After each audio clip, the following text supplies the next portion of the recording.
नमस्कार दोस्तों आज हम इस कथा के माध्यम से आपको जीवन में आने वाले उतार चढ़ाव से किस प्रकार से सामना करना चाहिए बताएंगे, क्योंकि कुछ लोग जीवन में हार मान लेते हैं। तो दोस्तों आज हम भगवान शिव की एक कथा के माध्यम से हम आपको जीवन में आने वाली विभिन्न परिस्थितियों से किस प्रकार लड़ें व डटकर सामना करें बताएंगे। तो वीडियो को अंत तक ज़रूर देखें, क्योंकि अधूरा ज्ञान ना के बराबर होता है। तो चलिए वीडियो शुरू करते हैं। बेटियां परिवार की धरोहर होती हैं। फिर माता पार्वती कहती हैं, यह तो सत्य है कि बेटियां परिवार की धरोहर होती हैं, फिर भी इंसान पुत्र की कामना क्यों करते हैं। फिर भगवान शिव कहते हैं, हे देवी, आज मैं आपको एक कथा सुनाने जा रहा हूं, कृपया आप इसे ध्यान से देखें और सुने। बेटियां परिवार के लिए क्यों धरोहर होती है? अगर आप यह कहानी सुन रहे हैं तो पूरा सुनिए। इस कथा को आधा अधूरा छोड़कर जाने की गलती मत करिएगा, क्योंकि इस पवित्र कथा को पूरा सुनने से मनचाहा फल की प्राप्ति होगी। इसलिए इस कथा को पूरा सुने। आप शिव भक्त हैं तो भोलेनाथ का अनादर ना करें। राजधानी एक्सप्रेस दक्षिण पश्चिम दिशा की ओर दौड़ रही थी। खट्टर खट्टर की आवाज के साथ पेड़ पौधे, मील के पत्थर, बिजली के खंभे, पहाड़ पर्वत सभी ट्रेन की विपरीत दिशा में दौड़ते हुए प्रतीत हो रहे थे, मानो पूरी पृथ्वी ट्रेन के यात्रियों को पीछे छोड़कर भाग रही हो। खोरदा स्टेशन पर साधारण डिब्बे में भीड़ बहुत बढ़ गई थी। भीड़ में एक दुबली पतली कमजोर बूढ़ी औरत थी, जो जगन्नाथ धाम से 1 महीने का कार्तिक व्रत समाप्त करके लौट रही थी। खोरदा स्टेशन पर वह वृद्धा थकी हुई आंखों से बैठने के लिए थोड़ी जगह तलाशने लगी, लेकिन कहीं भी खाली जगह नजर नहीं आई। खड़े होकर यात्रा करना उस वृद्धा के लिए काफी कठिन था। यह उनके चेहरे से साफ झलक रहा था। वृद्धा के कंधे पर लटका हुआ एक पुराना थैला सामने बैठे एक युवक के सिर पर झूल रहा था और बीच बीच में हल्के से टकरा रहा था। युवक बार बार वृद्धा को थैला हटाने के लिए कह रहा था। थकावट के कारण उनका बदन कांपने लगा। वृद्धा को अपने पास बैठाने के लिए कोई भी सहयात्री तैयार नहीं था। वृद्धा की नजर उज्जैन से लौट रहे 4-5 अर्धशिक्षित और अशिक्षित युवकों पर पड़ी, जो ताश खेल रहे थे। वे उज्जैनपुरी एक्सप्रेस से संबलपुर होते हुए भुवनेश्वर में उतरे थे और फिर कोरापुट जाने वाली राजधानी एक्सप्रेस में बैठ गए थे। उनके पास बैठने के लिए थोड़ी जगह थी, लेकिन वे युवक वृद्धा को अपने पास बैठाना नहीं चाहते थे। ताश खेलने वाले युवकों के पास एक युवती बैठी हुई थी, जो वृद्धा की पीड़ा और व्याकुलता को भली भांति महसूस कर रही थी। युवती ने एक बार वृद्धा के चेहरे को देखा और फिर ताश खेलने वाले युवकों के चेहरों पर निगाह डाली। वे सब ताश खेलने में मशगूल थे और अपने खेल में किसी और का हस्तक्षेप बिल्कुल पसंद नहीं कर रहे थे।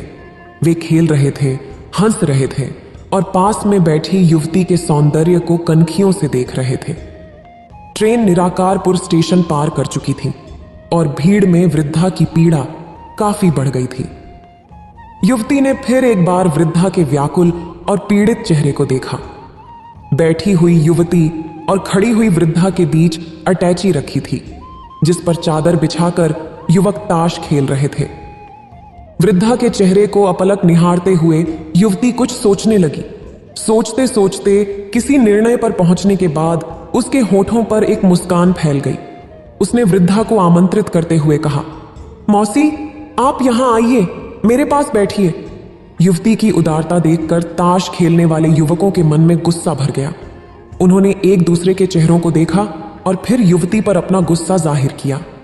एक युवक ने दूसरे के कान में फुसफुसाते हुए कहा, साली उदारता का ज्यादा दिखावा कर रही है। दूसरे युवक ने ऊंची आवाज में कहा, यहां बैठने के लिए जगह कहां है? बूढ़ी क्या हमारे सिर पर बैठेगी?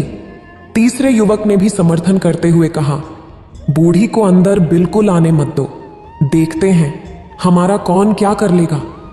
वृद्धा ने युवती के पास जाने की प्रबल इच्छा जाहिर की, लेकिन युवकों के नकारात्मक मनोभाव को देखते हुए वहीं खड़ी रही।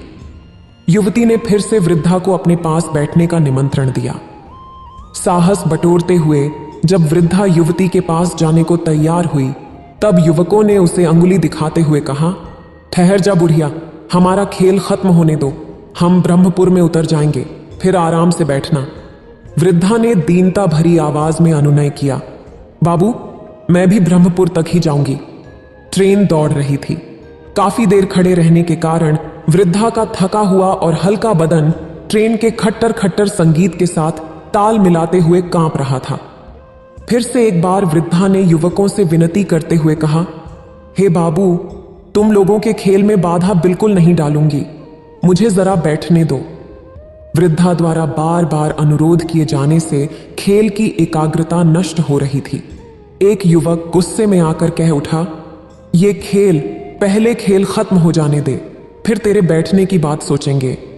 वृद्धा और उस युवती के साथ चल रहे इस भिन्न किस्म के खेल का दूसरी तरफ आमने सामने बैठे एक युवक खूब आनंद ले रहे थे। युवती ने तीसरी बार ताश खेल रहे युवकों से अनुरोध करते हुए कहा, मौसी को जरा बैठने दीजिए। तीसरी बार युवती का अनुरोध सुनने के बाद भी युवकों ने कोई उत्तर नहीं दिया। युवती समझ गई कि सारे युवक जानबूझकर उसके अनुरोध की उपेक्षा कर रहे हैं, इसलिए उसने क्रोध भरी आवाज में कहा, यदि मौसी को मेरे पास आने नहीं देंगे तो मुझे अटैची को हटाना ही पड़ेगा। उनमें से एक निर्दय स्वभाव के हट्टे कट्टे काले युवक ने क्रूर नजरों से युवती को देखकर प्रतिवाद करते हुए कहा, ये छोकरी, यदि हटा सकती हो तो हमारी अटैची को एक बार हाथ लगाकर तो देख। युवती भी छोड़ने वाली थोड़े ही थी। चतुर युवती ने जवाब दिया, फिर तुम क्या कर लोगे? ठीक है, देखो, मैं अभी तुम्हारी अटैची को यहां से हटाकर मौसी को बैठाऊंगी। यह कहते हुए उसने 2 अटैचियों पर फैलाई गई चादर को हटा दिया। चादर पर रखे हुए सारे सामान सरसराते हुए गिर पड़े। फौरन एक अटैची को सीट के नीचे धकेलकर युवती ने वृद्धा का हाथ पकड़कर अपने पास खींचते हुए बैठा दिया। गुस्से में युवकों ने ब्रह्मपुर की भाषा में बकना शुरू किया, चोरी औरत जात में पैदा होकर मर्दों की तरह मर्दानगी दिखा रही है, रहने दे अपने पास ये मर्दानगी, ब्रह्मपुर स्टेशन आने दो, हम अपनी असली मर्दानगी दिखाएंगे। लड़की ने कटाक्ष के साथ हंसते हुए कहा। ब्रह्मपुर स्टेशन में 4-5 युवक मिलकर एक लड़की पर जुल्म करते हुए भाग निकलने की योजना कौन सी मर्दानगी में गिनी जाएगी? धिक्कार है तुम्हारी मर्दानगी को। यद्यपि क्रोधित युवती के वाक्य बाण से सारे युवक क्रोधित हो उठे थे, परंतु उनका स्टेशन नजदीक आने के कारण वे अपना अपना सामान समेटने में व्यस्त हो गए। दूसरों के झगड़े को देखने में सबको मजा आता है, अब तक दूसरे के झगड़े का मजा उठा रहे हैं। मामा और भांजा यह जानने के लिए उत्सुक थे कि अब क्या होने वाला है, लेकिन युवकों के नरम पड़ जाने के स्वभाव को देखकर दोनों का मन उदास हो गया था। उन्हें अंदाजा नहीं था कि इस घटना का इतनी आसानी से समाधान हो जाएगा। युवती की इस तरह की हिम्मत देखकर वे उसके चेहरे की ओर टुकुर टुकुर देखने लगे थे। तभी ट्रेन ब्रह्मपुर स्टेशन पर पहुंची और बेशर्म युवक बिना कोई उत्तर दिए उतर गए। युवकों के उतरने से पहले युवती ने उनसे इतना ही कहा था, मुझे खेद है कि आपके खेल में बाधा आई। ब्रह्मपुर स्टेशन पर उस युवती ने वृद्धा का हाथ पकड़कर उन्हें प्लेटफॉर्म पर उतार दिया। युवती के बैठने की सीट के पास सारी जगह खाली हो गई तो दूसरी तरफ बैठे मामा और भांजा झटपट युवती की सीट के पास दौड़कर एक एक सीट पर बैठ गए।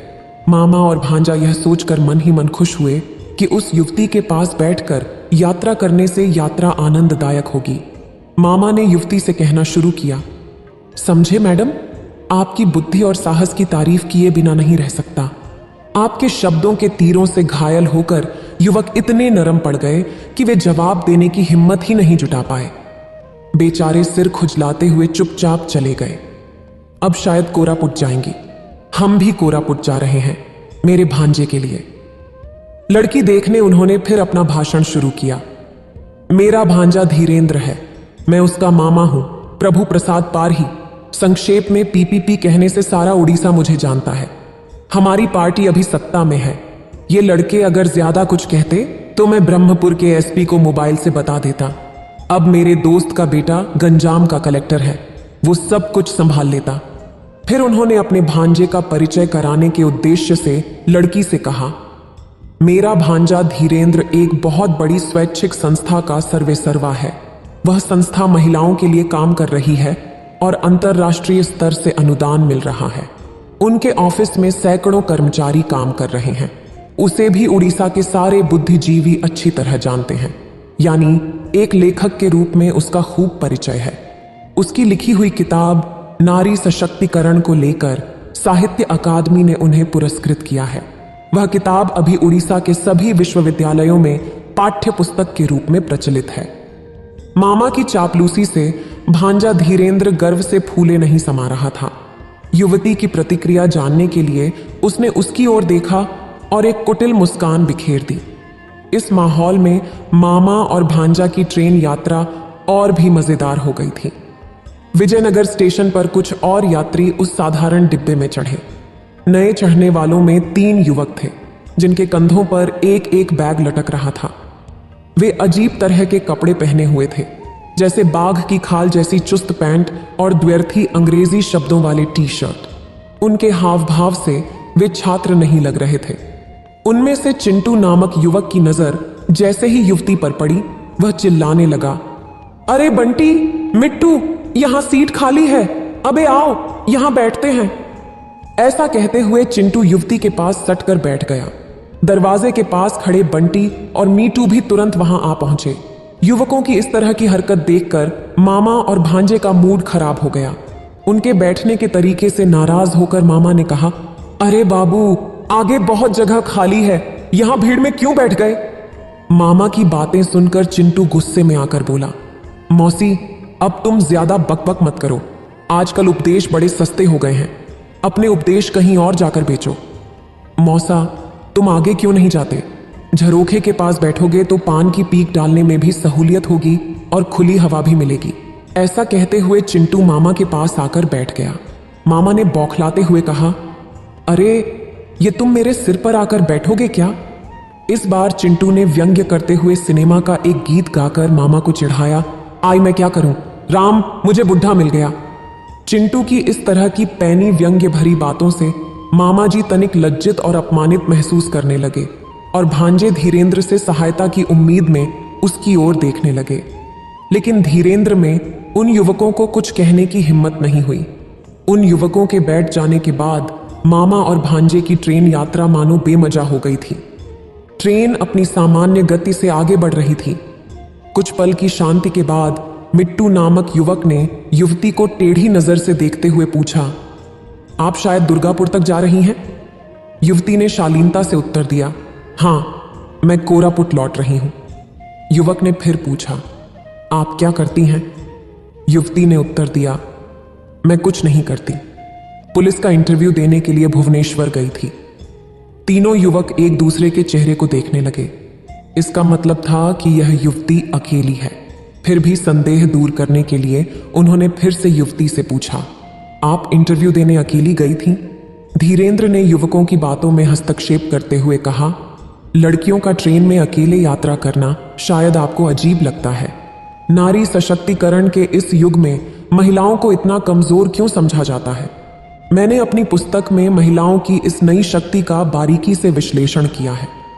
मामा, भांजा और 3 युवकों के बीच युवती के अकेले ट्रेन यात्रा को लेकर जो विवाद चल रहा था, उससे युवती को थोड़ी शर्म महसूस हुई।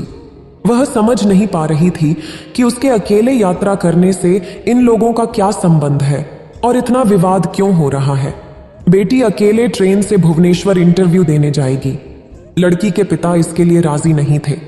उन्होंने बेटी के साथ भुवनेश्वर जाने की जिद की थी, लेकिन बेटी ने पिता को समझाते हुए कहा था, हर पल सुरक्षा देने के लिए एक नारी के पास एक पुरुष का रहना क्या निहायत जरूरी है। वह भी पुरुषों की तरह हर परिस्थिति में खुद को ताल मिलाते हुए चल सकती है, हर परेशानी का सामना कर सकती है। पिताजी साथ आएंगे, यह युवती के स्वाभिमान को बिल्कुल स्वीकार नहीं था। बेटी के तर्क से पिताजी चुप हो गए थे। तब तक ट्रेन आंध्र प्रदेश को पार करके रायगढ़ इलाके में प्रवेश कर चुकी थी। रायगढ़ कोरापुट के जंगल के घाटी रास्ते में सुरंग के बीच ट्रेन के बिगुल की आवाज गूंज रही थी। एक के बाद एक छोटी बड़ी सुरंगें, कभी अंधेरा तो कभी रोशनी। युवती को भावुक देखकर बंटी ने पूछा, क्या सोच रही हो? क्या तुम अकेली महसूस कर रही हो? अब तुम अकेली नहीं हो, हम तुम्हारे साथ हैं। तुम्हें कोई नुकसान नहीं पहुंचा सकता। मेरे पिताजी एक ऊंचे पद पर हैं। तुम जो इंटरव्यू देकर आई हो उसमें उनकी सिफारिश से सफल हो सकती हो। ट्रेन से उतरने के बाद हमारे साथ चलो। स्टेशन के पास हमारा एक होटल है। वहां से मैं अपने पिताजी को फोन करके तुम्हारे इंटरव्यू की बात बताऊंगा। तुम मेरे साथ चलोगी ना? युवती ने युवकों के अजीब प्रस्ताव का कोई उत्तर नहीं दिया और चुप रही। इन युवकों से उसका क्या संबंध है? वह उन्हें बिल्कुल भी नहीं जानती। फिर भी ये युवक उसे जबरदस्ती ऐसा प्रस्ताव क्यों दे रहे हैं? उनका उद्देश्य क्या है? युवती ने अपने मनोबल को मजबूत करते हुए कहा, thank you for your proposal, लेकिन मैं ट्रेन से उतरकर सीधा घर जाऊंगी। उधर पिताजी चिंतित होकर मेरे लौटने का इंतजार कर रहे होंगे। बंटी ने युवती को सांत्वना देते हुए समझाने की कोशिश की, आप एक आधुनिक और स्वतंत्र महिला हैं। हर बात मां और पिताजी को बताकर उन्हें परेशान करना उचित नहीं होगा। युवती इस बार उनकी बातों को अनसुना करते हुए खिड़की से बाहर देखने लगी। यह देखकर कि युवती उनकी बातों को नजरअंदाज कर रही है, मिट्टू नामक युवक ने कहा, इधर देखिए मैडम, उन अंधेरे पहाड़ों से क्या मिलेगा? आप हमारे साथ होटल चलेंगी या नहीं? और दो अन्य युवकों ने मिट्टू की बातों का समर्थन करते हुए कहा, मैडम हमारे साथ जरूर जाएंगी, अगर नहीं जाएंगी तो हम जबरदस्ती ले जाएंगे। मैडम सिर्फ ऊपर से ना कह रही हैं पर अंदर ही अंदर खुश हैं। युवकों के असभ्य आचरण से पूरी तरह भयभीत होकर युवती ने सहायता की आशा से मामा और भांजा धीरेन्द्र की ओर व्याकुल नजरों से देखा। युवती की व्याकुलता देखकर मामा और भांजा दोनों ने युवकों से कहा, तुम लोग शरीफ घर के लड़के हो या नक्सल? अगर लड़की तुम्हारे साथ होटल जाने के लिए तैयार नहीं है तो उसे मजबूर मत करो। तो उसके साथ जबरदस्ती क्यों कर रहे हो? मामा और भांजे को तीनों युवकों ने लाल आंखें दिखाते हुए कहा, तुम क्यों कबाब में हड्डी बन रहे हो? ये हम लोगों का अंदरूनी मामला है, तुम इसमें सिर खपाने वाले कौन हो? जान लो कि नतीजा अच्छा नहीं होगा।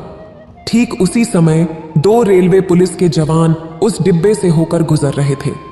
युवती ने सोचा कि वह युवकों के खिलाफ पुलिस से शिकायत करेगी, लेकिन पुलिस को देखते ही बंटी नामक युवक खुशी के मारे बोला, अरे नागा मामा तुम! बद्दी बद्दी मूंछों वाले काले कलूटे पुलिस के जवान ने आवभगत करते हुए कहा, बंटी बाबू तुम इस ट्रेन में? तुम्हारे साथ ये लाडिचकी कौन है? बंटी ने फौरन कह दिया, मेरी गर्लफ्रेंड है।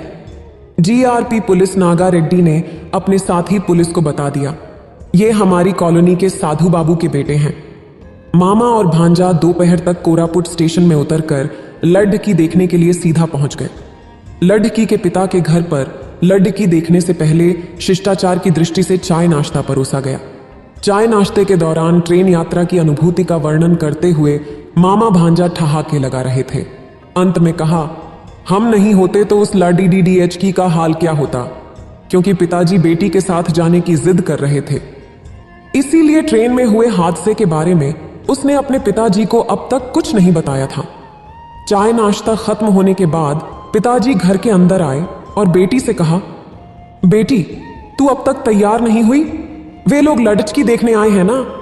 बेटी ने कहा, पिताजी जो मुझे देखने आए हैं उन्हीं के साथ मैं सहयात्री बनकर भुवनेश्वर से कोरापुट लौटी हूं। ट्रेन में हम लोगों ने एक दूसरे को अच्छी तरह पहचान लिया है, वे मुझे और ज्यादा क्या देखेंगे? मामा पीपीपी बाबू ओडिशा के एक दमदार नेता हैं और धीरेन्द्र बाबू एक वीर और साहसी युवक हैं। मेरा इंटरव्यू बहुत अच्छा हुआ है। मेरा आत्मविश्वास है कि इस बार मैं जरूर सफल होंगी। जब तक मैं स्वावलंबी ना हो जाऊं तब तक मेरे लिए रिश्ता मत लाइएगा। मैं अब शादी नहीं करना चाहती। मैं ट्रेन में सारी रात बिना सोए लौटी हूं। मुझे नींद बहुत आ रही है। पिताजी मुझे पूरी तरह विश्राम करने दीजिए। बेटी की जिद को पिता जानते थे। इसके अलावा वे यदि ट्रेन में लड़की के हाव भाव और कार्यकलाप का बारीकी से निरीक्षण करके आए हैं तो फिर यहां देखने के लिए क्या बचा है? लड़की के पिता लौट कर आए और अतिथियों से इतना ही कहा, जी साहब मुझे इस बात का पता नहीं था कि बीते कल आप लोग मेरी बेटी के साथ एक ही ट्रेन में भुवनेश्वर से आत्मीयता के साथ बातचीत करके आए हैं। वो ये भी कह रही थी कि मामा जी एक दमदार नेता हैं। हर जिले के हर थाने में उनका काफी प्रभाव है और भांजा धीरेन्द्र बाबू भी नारी सशक्तिकरण के एक प्रखर प्रवक्ता हैं। उन्हें इस साल नारी सशक्तिकरण पर लिखी गई पुस्तक के लिए पुरस्कार प्रदान किया गया है। मेरी बेटी कह रही थी कि धीरेन्द्र बाबू में एक और अच्छा गुण है। धीरेन्द्र बाबू बहुत बड्ढे साहसी और वीर पुरुष हैं। बड्ढी से बड्ढी समस्या आने पर भी दूसरों को सहायता पहुंचा सकते हैं। दोनों एक दूसरे के बारे में इतना जान चुके थे कि अब लड़की देखने की फॉर्मेलिटी की जरूरत ही नहीं थी। पत्नी की आवाज सुनकर लड़की के पिता घर के अंदर चले गए। मामा और धीरेन्द्र अपनी जगह से उठकर खड़े हो गए और पल भर के लिए एक दूसरे के चेहरे को टुकुर टुकुर निहारते रहे। दोनों के मुंह से एक ही आवाज निकली, वहीं लड़की फिर भगवान शिव कहते हैं। एक बार की बात है, एंडी और मंडी बहुत पक्के मित्र थे। वे बचपन से ही स्कूल में साथ पढ़े थे। जब वे युवा हुए तो उन्होंने तय किया कि वे दोनों अपना व्यापार भी एक साथ करेंगे। दोनों ने मिलकर कपड़े का व्यापार शुरू किया और उनका व्यापार खूब अच्छा चल निकला। वे दोनों विवाह करके घर बसाने की सोचने लगे, लेकिन तभी उनके व्यापार को किसी की नजर लग गई। किस्मत ने उनका साथ छोड़ दिया और व्यापार धीरे धीरे ठप होने लगा। एक दिन एंडी बोला, दोस्त, क्यों ना हम कहीं और चलकर किस्मत आजमाएं। हमारा व्यापार मंदा होता जा रहा है। यदि यही हाल रहा तो हमें भोजन के भी लाले पड़ जाएंगे। इससे तो अच्छा है कि हम किसी दूसरे देश जाकर नया व्यापार शुरू कर दें। मैंडी बोला, एंडी, तुम ठीक कहते हो। हमें धीरे धीरे यहां का काम बंद कर देना चाहिए ताकि पैसा इकट्ठा करके कहीं और व्यापार कर सकें। 2 महीने के भीतर दोनों मित्रों ने मिलकर अपना व्यापार बंद कर दिया। अपने धन को अशर्फियों के रूप में लेकर वे अपने घोड़ों पर सवार होकर चल दिए। 2 दिन में वे दूसरे देश पहुंच गए। दोनों ने वहां पहुंचकर एक सराय में अपना सामान रख दिया। रात में मंडी ने कहा, एंडी, मैं 1000 अशर्फी और घोड़ा लेकर जाता हूं और देखता हूं कि व्यापार का कोई इंतजाम हो जाए। तब तक तुम यहीं मेरा इंतजार करो। एंडी ने जवाब दिया, मित्र, जरा संभल कर जाना, न जाने यहां के लोग कैसे हों। मंडी को व्यापार का अच्छा तजुर्बा था। वह बोला, फिक्र मत करो मित्र। अच्छा, मैं चलता हूं, शाम तक लौट आऊंगा। थोड़ी ही दूर जाने पर एक व्यक्ति ने पूछा, क्यों भैया, क्या घोड़ा बेचने जा रहे हो? मंडी ने कहा, कोई खास इरादा तो नहीं, पर कोई अच्छा खरीदार मिल जाए तो बेच भी सकता हूं। वह व्यक्ति बोला, मैं तुम्हारा घोड़ा खरीदने को तैयार हूं। बताओ, तुम्हारे घोड़े की कीमत क्या है? मंडी ने सोचा, मुझे घोड़ा बेचना तो है नहीं, पर यदि इसकी अच्छी कीमत मिल जाए तो बेचने में कोई हर्ज भी नहीं है। वैसे भी ये घोड़ा बूढ़ा हो गया है। इसके दाम ठीक मिल गए तो इसके बदले दूसरा अच्छा घोड़ा खरीद लूंगा। मेरे घोड़े की कीमत तो 500 अशर्फी है। वह व्यक्ति बोला, मैं यहीं का दुकानदार हूं, तुम कोई अजनबी जान पड़ते हो। यहां तो घोड़ा 100 अशर्फी में मिल जाता है। मैंडी ने कहा, लेना हो तो लोग, इसकी कीमत कम नहीं होगी। तुम्हारा नाम क्या है? वह व्यक्ति बोला, मेरा नाम रशेल है। मुझे तुम्हारा घोड़ा पसंद है। ये लोग 500 अशर्फी, अब घोड़ा मेरा हुआ। मैंडी ने खुश होकर 500 अशर्फी ले ली और घोड़े से उतरकर उसकी जीन खोलने लगा ताकि अपनी अशर्फियां निकाल सके। लेकिन रशेल ने कहा, अब यह घोड़ा मेरा हुआ तो इस पर से तुम कुछ नहीं ले सकते। हम यहाँ के व्यापारी हैं और जुबान के बड़े पक्के होते हैं। सौदा तय करते समय यह कतई तय नहीं हुआ था कि तुम इसकी जीन या कोई सामान उतार लोगे, अतः तुम घोड़े को हाथ भी नहीं लगा सकते। मैंडी बहुत परेशान था कि अब क्या करे। इतने में रशेल घोड़े पर बैठकर उसे तेज दौड़ता हुआ शहर की तरफ चला गया। मैंडी बहुत दुखी होता हुआ सराय लौट आया और अपने मित्र एंडी को सारी बात विस्तार से बताई। एंडी को रशेल की चालाकी पर बहुत क्रोध आया और उसने मन ही मन उससे बदला लेने का निश्चय किया। अगले दिन सुबह एंडी तैयार होकर बोला, मैंडी, मैं शहर जा रहा हूं। व्यापार के लिए कुछ न कुछ इंतजाम करके लौटूंगा। तब तक तुम यहीं आराम करो। मैंडी ने कहा, ये 500 अशर्फियां साथ लेते जाओ। एंडी ने हंसते हुए जवाब दिया, उसके लिए 25 अशर्फियां ही काफी हैं। फिर वह 25 अशर्फियां लेकर चल पड़ा। शहर में जाकर उसने रसेल की दुकान के बारे में पता किया। पता चला कि रसेल कसाई है और मीट बेचने का धंधा करता है। एंडी सीधा रसेल की दुकान पर पहुंचा। उसने देखा कि रसेल की दुकान काफी बड़ी है। ऊपर छत पर उसके बच्चे खेल रहे थे और छज्जे पर महिलाएं बैठी काम कर रही थीं। एंडी ने दुकान में प्रवेश किया तो देखा कि बकरे के सिर और मुर्गे की टांगें लटक रही थीं। दुकान के पिछवाड़े के आंगन में एक घोड़ा बंधा था और रुक रुक कर उसकी हिनहिनाने की आवाज आ रही थी। एंडी ने पूछा, भैया, ये सिर और टांगे कितने के हैं? रसेल ने जवाब दिया, ये सिर एक अशरफी का एक है और एक जोड़ी टांगे भी एक अशरफी की ही हैं। एंडी ने पूछा, क्या यहां सारे सिर और टांगों की कीमत एक अशरफी ही है? रसेल ने नम्रता से जवाब दिया, हां, सभी सिर और टांग की जोड़ी की कीमत एक अशरफी है। इस पर एनडी ने कुछ सोचा और पूछा, पक्की बात है ना कि हर सिर की कीमत एक अशरफी है? रसेल झुंझलाकर बोला, कह तो दिया कि हर सिर की कीमत एक अशरफी है, क्या लिख कर दूं? एंडी ने 25 अशरफी निकालकर रसेल के हाथ में रखी और बोला, मुझे 25 सिर चाहिए। रसेल बोला, पर मेरे पास तो सिर्फ 5 सिर ही हैं, बाकी कल ले लेना। एंडी ने सख्ती दिखाते हुए कहा, कोई नए व्यापारी हो, क्या हम व्यापारी जुबान के बड़े पक्के होते हैं? सौदा हो गया तो हो गया, दुकान के ऊपर भी बहुत सारे सिर हैं, मुझे अभी 25 सिर चाहिए। रसेल गिड़गिड़ाने लगा और खुशामद करने लगा। वह बोला, भैया, मैंने तो बकरे के सिर की कीमत बताई थी, तुम्हें दावत के लिए ज्यादा मीट चाहिए तो टांगे ले लो। एंडी बोला, नहीं, मुझे तो सिर ही चाहिए, वे भी बिल्कुल अभी। रसेल समझ गया कि यह कल वाली घटना जानता है, तुरंत खुशामद करने लगा और बोला, मेरे बीवी बच्चों को छोड़ दो भैया, आप मंडी के ही कोई परिचित जान पड़ते हो।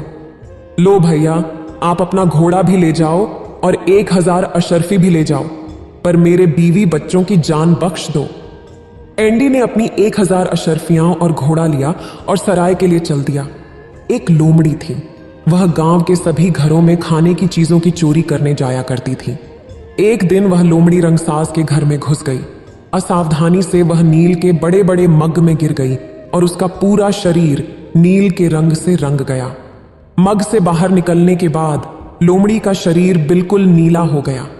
नील का रंग धोने के लिए वह जल्दी से नदी में कूद पड़ी, लेकिन नदी में नहाने के बाद जब वह किनारे पर आई तो पाया कि सूर्य की किरणों में उसका नीला शरीर चमक रहा है और बिल्कुल नीलमणि जैसा दिख रहा है।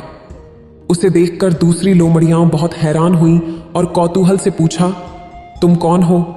लोमड़ी ने जवाब दिया, मैं कांचवा हूं। तिब्बती भाषा में कछुओं का अर्थ है इंद्र होने वाला, इसलिए स्वर्ग में इंद्र ने सुना कि इस लोमड़ी का नाम इंद्र से जुड़ा है। उसने तुरंत लोमड़ी को जानवरों का राजा घोषित कर दिया। नीली लोमड़ी बहुत खुश हुई और उसने लोमड़ियों को आदेश दिया कि उसे दूसरे जंगली जानवरों से मिलवाएं। दूसरे जानवरों ने भी लोमड़ी के इस नीले रंग को कभी नहीं देखा था और वे बहुत अचंभित हुए। आश्चर्य में आकर सभी जानवरों ने नीली लोमड़ी को राजा माना और उसे हाथी की पीठ पर बैठकर घूमने का सुझाव दिया।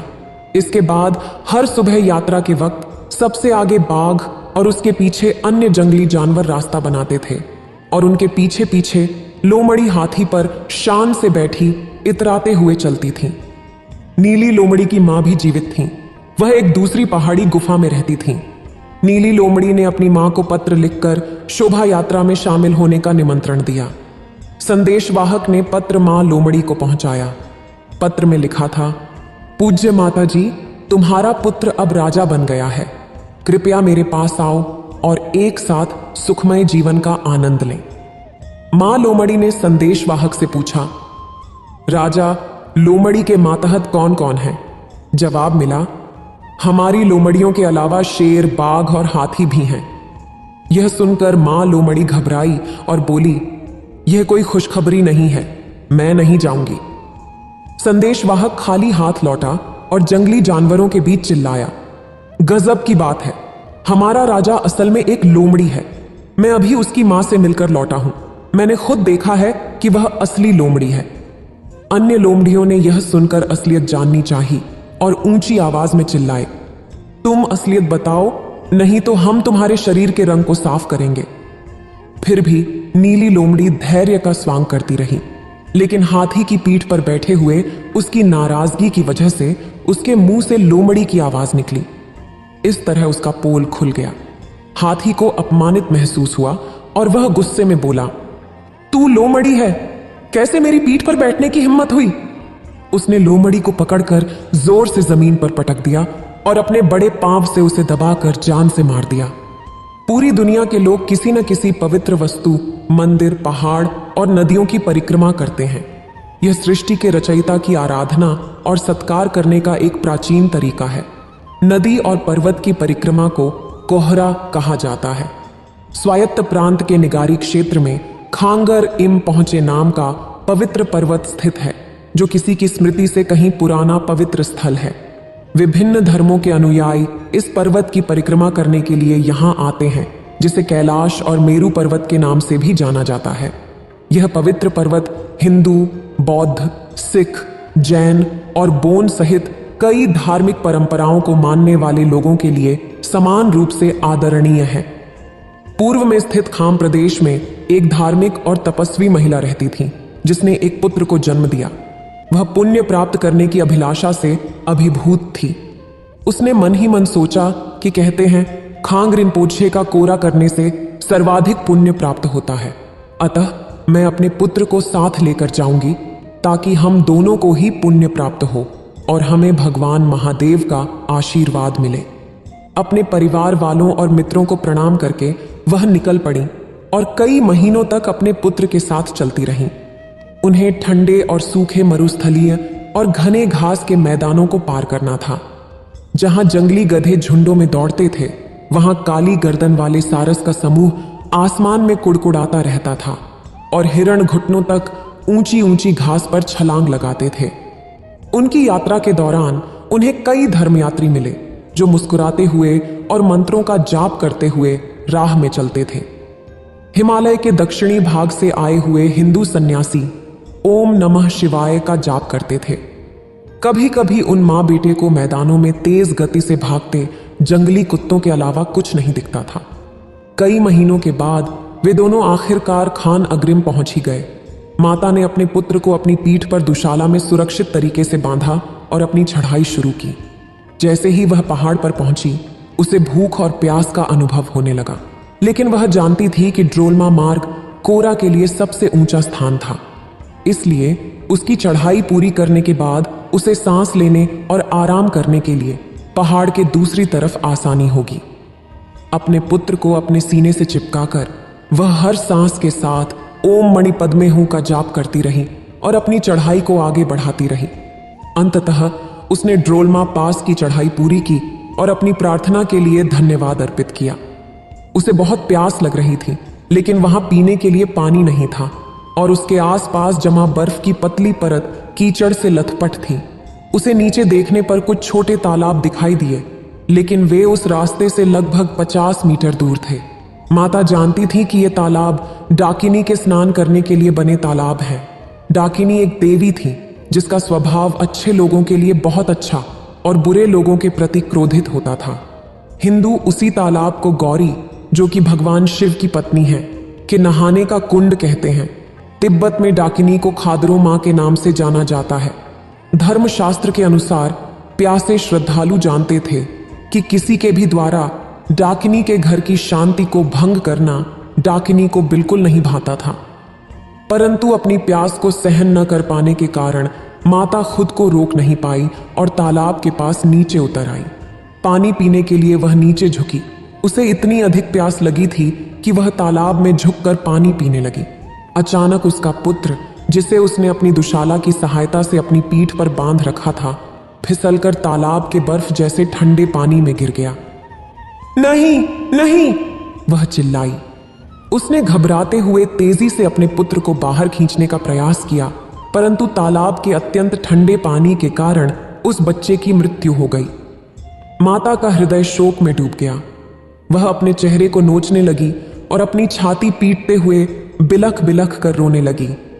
अपने बालों में मिट्टी डालकर वह भगवान से अपने पुत्र को पुनर्जीवित करने की विनती करने लगी, परंतु देवताओं ने उसे पुनर्जीवित नहीं किया। तत्पश्चात उसने अपने पुत्र को कसकर अपने सीने से लगा लिया, परंतु उसके हृदय की धड़कन भी उसके पुत्र के हृदय की धड़कन को न जगा पाई। माता के आंसुओं की गर्म धार उस बच्चे के चेहरे पर पड़ रही थी, परंतु फिर भी उसके शरीर में ताप उत्पन्न नहीं हुआ। वह कांग्रेम पहुंची थी परिक्रमा के फलस्वरूप मिलने वाले पुण्य को अर्जित करने के लिए, परंतु एक ही क्षण की लापरवाही ने उससे उसका सब कुछ छीन लिया था। एक पुत्र की मृत्यु का कारण उसकी मां हो, इससे बड़ा अपराध बोध क्या हो सकता है। पूरी रात वह औरत अपने बच्चे के शोक में रोती रही और विलाप करती रही।